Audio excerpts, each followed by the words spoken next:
Systemic racism is real here in Saskatchewan. It's real right across Canada. Tonight, renewed calls for a public inquiry into systemic racism in the justice system after the violent arrest of Evan Penner. Nunavut Day this year is very different, but we still want to celebrate. And Nunavut Inuit find new ways to observe this year's Nunavut Day.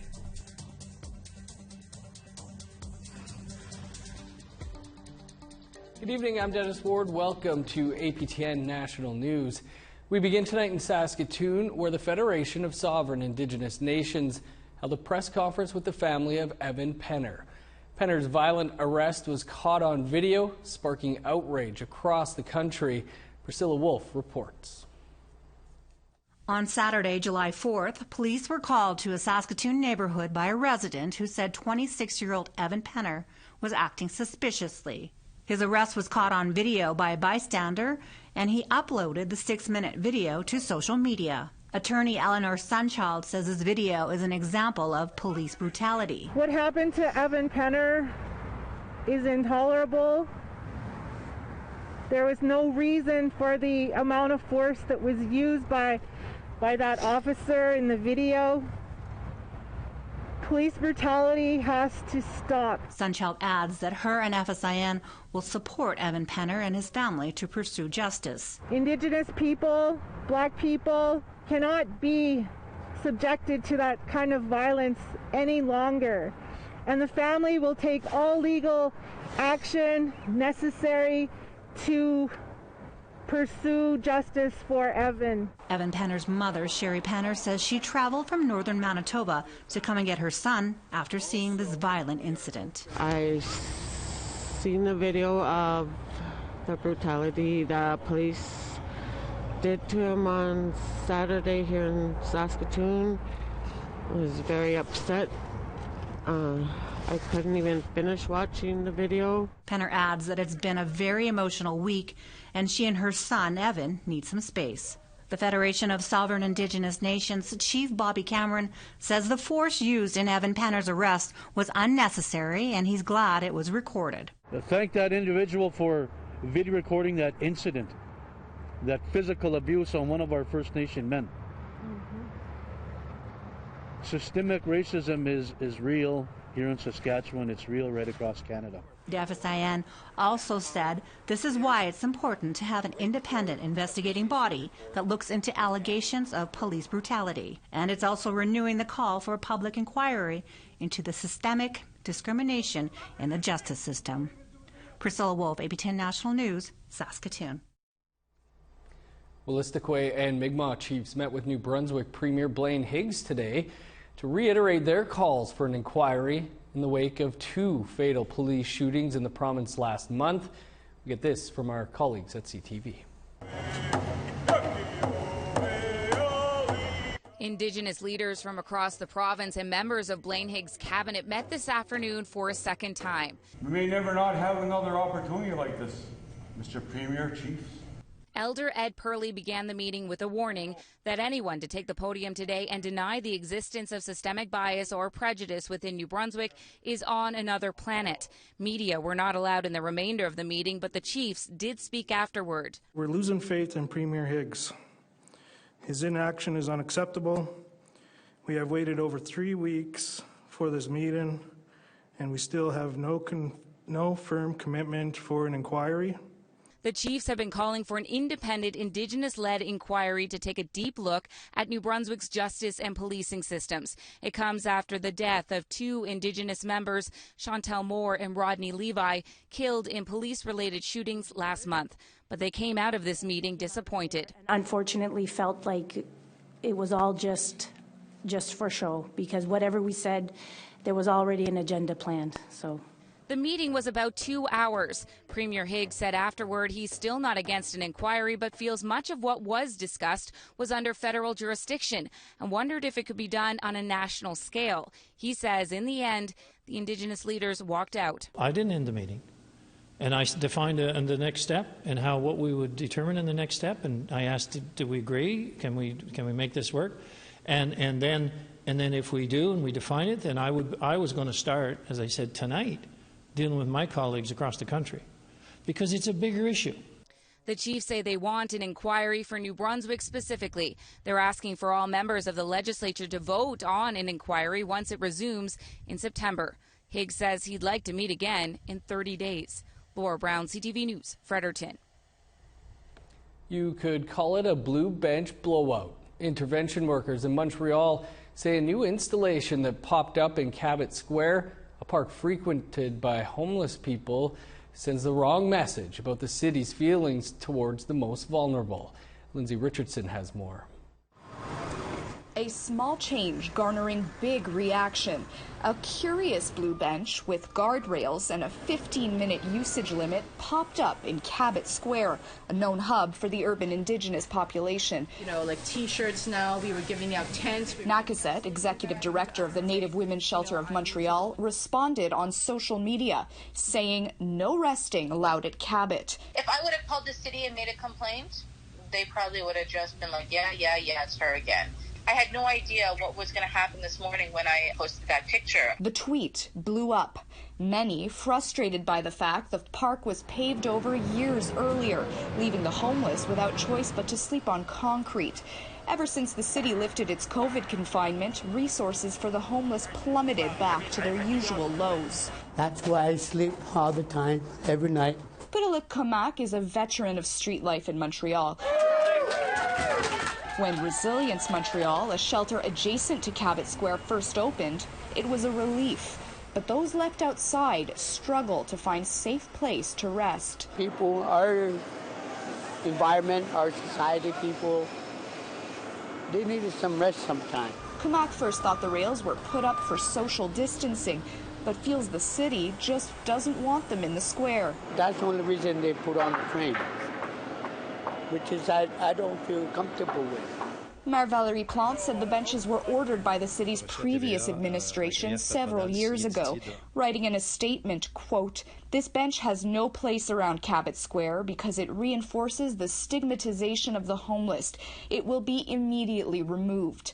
As a city, we have a ways to go to develop better reflexes on the installation of public furniture to be more inclusive, and I am in this battle." Nakasset says she's pleased with the city's response to her tweet, but it's only one bullet point on an ever-growing list of needs. Lindsay Richardson, APTN National News, Montreal. This week there was another signing ceremony over Bill C-92 between the federal government and the Assembly of First Nations. It's a bill meant to hand over jurisdiction of the child welfare system to Indigenous peoples.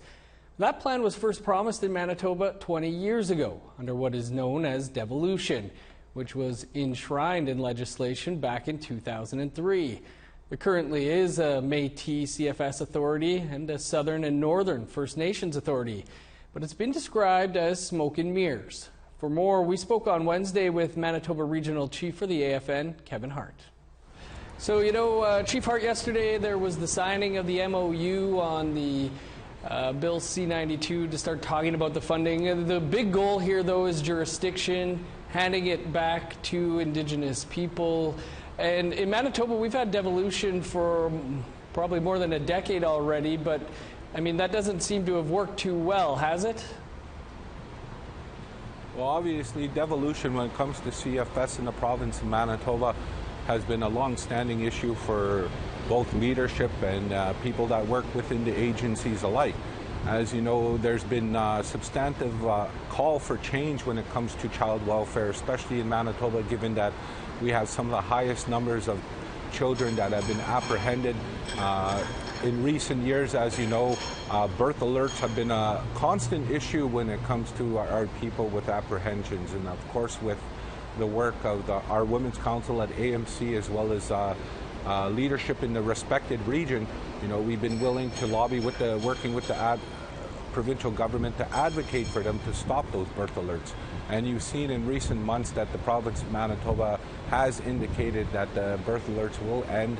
There is a target date set for that as well too, and even more so, this is important and a huge victory for leadership in the province, because this has resulted in what we would call an industry and a legalized form of the residential school system. But the devolution in Manitoba, handing the CFS back to Indigenous agencies, since that's happened, we've seen the numbers double in Manitoba of the number of children that are taken into care. So is devolution working? Does handing the jurisdiction back work? Well, what we're seeing right now is obviously that's transpiring at the agency level is that we're still guided by provincial standards in that. Mm-hmm. And that's the importance when we're talking about the work under C-92, is that it gives First Nations the ability to create their own laws when it comes to the protection of their children, and especially the well-being of our children.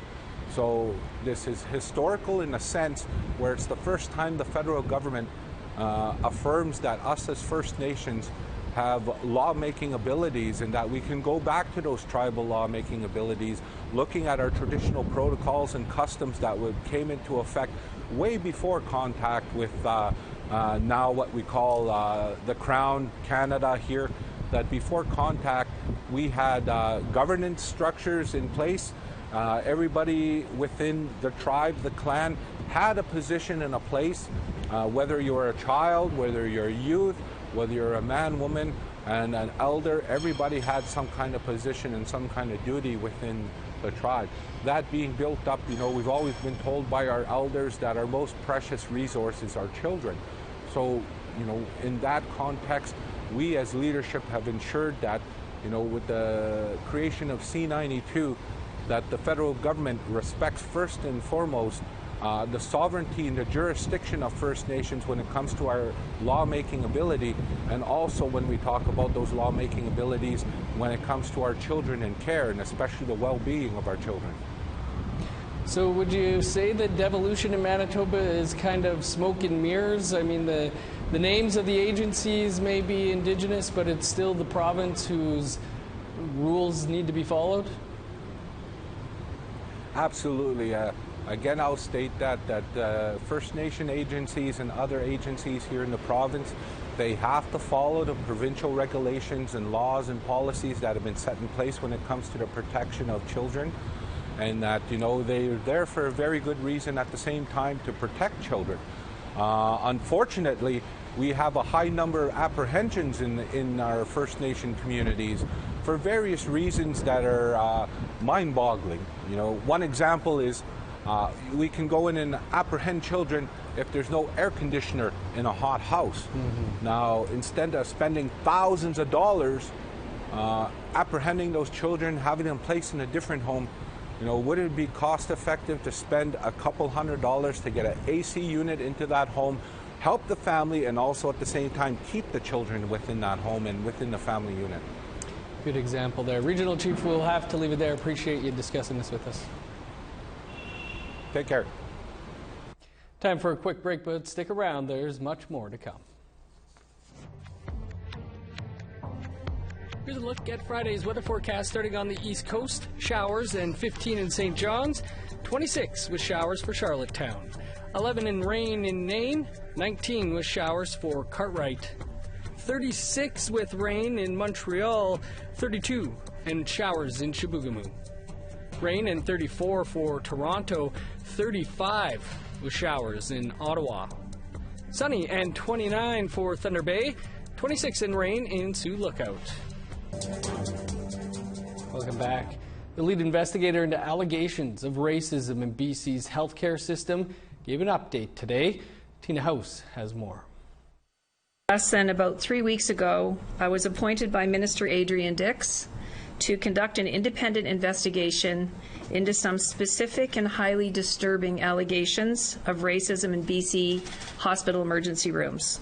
And that allegation includes a game called The Price is Right, where hospital staff would guess the level of alcohol in Indigenous patients.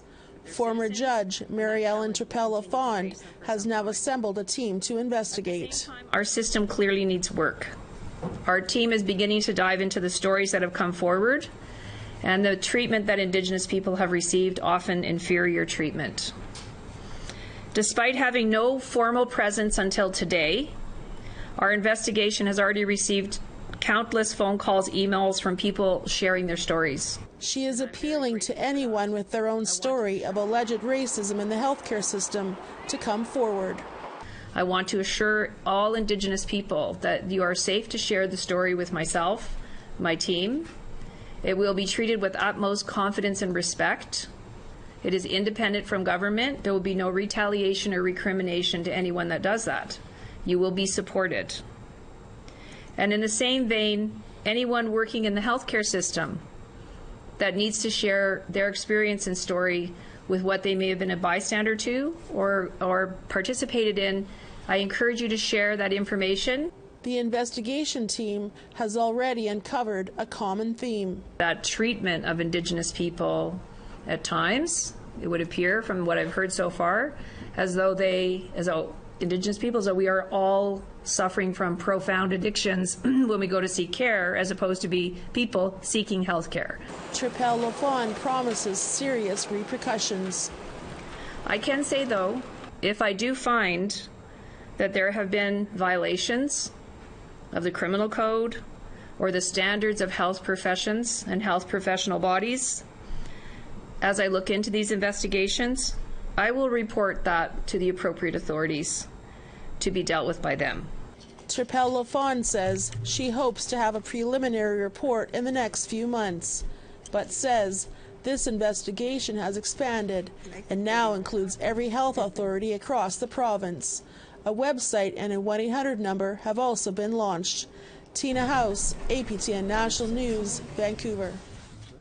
Some members of the Cold Lake First Nation in Alberta met with APTN to express their distrust of the RCMP. They say they've been intimidated and harassed and no longer trust the organization. Chris Stewart has that story. 8 members of the Cold Lake First Nations gathered at a hotel to talk to APTN about their recent encounters with the Cold Lake RCMP, like Beatricia Gramois, whose brother was on house arrest. The night before the meeting, June 16th, she says several RCMP showed up in the middle of the night to check on his whereabouts. She says her brother was there, as he was mandated to be. We had some police officers, roughly about 5 or 6 of them, they had their flashlights pointed in my parents' inside of our house. We have kids there. The kids woke up screaming and crying last night, just scared. We didn't know what was going on. So my mom had got up. She went to go check. Sure enough, there was cops who had their lights on, flashing inside the house. She questions why they had to do a search in the middle of the night. What they did, though, last night and how they scared the kids and how they approached the situation was very uncalled for. It wasn't right. In June, Phoenix Bugler says he was detained by an RCMP officer when he was taking out the garbage in front of his partner and son. She just comes running up to me, throws the cuffs on, doesn't say anything, throws me in the car. I'm like, you know, I'm not who you think I am. He says she told him he fit the description of a suspect. A second officer arrived and Bugler was released. Lenore Janvier witnessed her partner, Phoenix Bugler, being wrongly detained. She says her partner suffers from PTSD. She says more cultural training needs to be done. I'm not going to bash all RCMP. There are good officers that have helped me in the past, but the ones who are insensitive and do not know, come from a place of ignorance and just don't want to be educated. They need to be. They're the ones kill the good that they are doing. Lenore Janvier says she did have a positive discussion with the RCMP when she recently went to the station. A good first step. But she still fears the police force. It's incidents like these that Beatricia says causes her to fear the RCMP. I myself, I do not trust the RCMP. I myself am scared of them. I fear for my life against the RCMP. I will not call the RCMP if something bad was to happen. We asked the Alberta Eastern RCMP to talk about the concerns raised by residents in this story. They did not come on camera, but in a written statement they wrote that compliance checks are necessary throughout the day and evening for people released on conditions to ensure public safety. They also wrote that should any member of the public who feel like they were not dealt with in an appropriate manner to call the detachment and speak with the commander or to lodge a complaint through the website. The statement says they hope to have some form of public forum in the Cold Lake First Nations by the end of the year. Chris Stewart, APTN National News, Cold Lake, Alberta. It's a big day for Nunavut. Details after the break. Here's a look at the rest of your Friday weather forecast, picking back up in northern Alberta. Sunny and 22 for Grand Prairie, 20 with showers in Fort McMurray. Rain and 24 for Medicine Hat and Lethbridge. On the west coast, sunny and 22 for Campbell River and Vancouver, 21 in Victoria. More rain, 25 in Fort Nelson, rain, and 15 for Smithers. 14 in Old Crow, showers, and 19 for Mayo. 23 with showers for Fort Liard and Trout Lake, rain, and 19 in Yellowknife. 9 for... Welcome back, and happy Nunavut Day. Today is the day Nunavut Inuit celebrate the day in 1993 when Parliament passed the Nunavut Act, which led to the separation of Nunavut and the NWT in 1999. For this year's Nunavut Day, separation is the theme, as crowds of 50 or more are barred by the Chief Public Health Officer. Our Ken Driscoll is here to show you a Nunavut Day like no other. This is what it usually looks like in Iqaluit on Nunavut Day. Always a party. Not this year. COVID-19 restrictions in Nunavut bar crowds of more than 50, so Iqaluit isn't having a barbecue this year. Outside the capital, communities found ways to stay socially distant while still having a fun Nunavut Day. Another cough. And this is from Arvi at Nunavut, just north of Churchill, Manitoba. A genuine Nunavut parade. If it has wheels, it qualifies. In Panakto, there was a homemade costume contest, and the residents went above and beyond to fit the theme. Back in Iqaluit, there's always a reminder about Nunavut Day. The Nunavut Land Claim Monument looks pretty empty today. This is what it looked like in 2013 when the statue was unveiled. Nunavut Day is always a big day for Nunavut Tungavik, the land claims organization formed out of the Nunavut Agreement. They couldn't have a party like this one, so they did the next best thing. They funded some important projects. They announced $80,000 for an award to an Inuktitut author and set aside over $2 million to establish a Nunavut Inuktitut TV station. NTI's president sent a message on social media.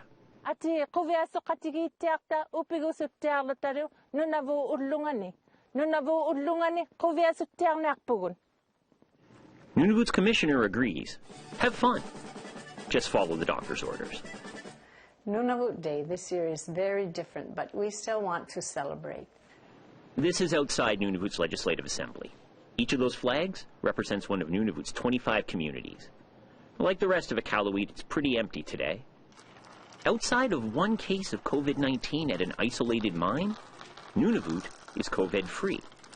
If that keeps up, maybe next year we can go from this back to this. Happy Nunavut Day. Ken Driscoll, APTN National News, Iqaluit. And once again, a happy Nunavut Day. That is your APTN National News for this Thursday. I'm Dennis Ward. Thanks for tuning in. Have a great night.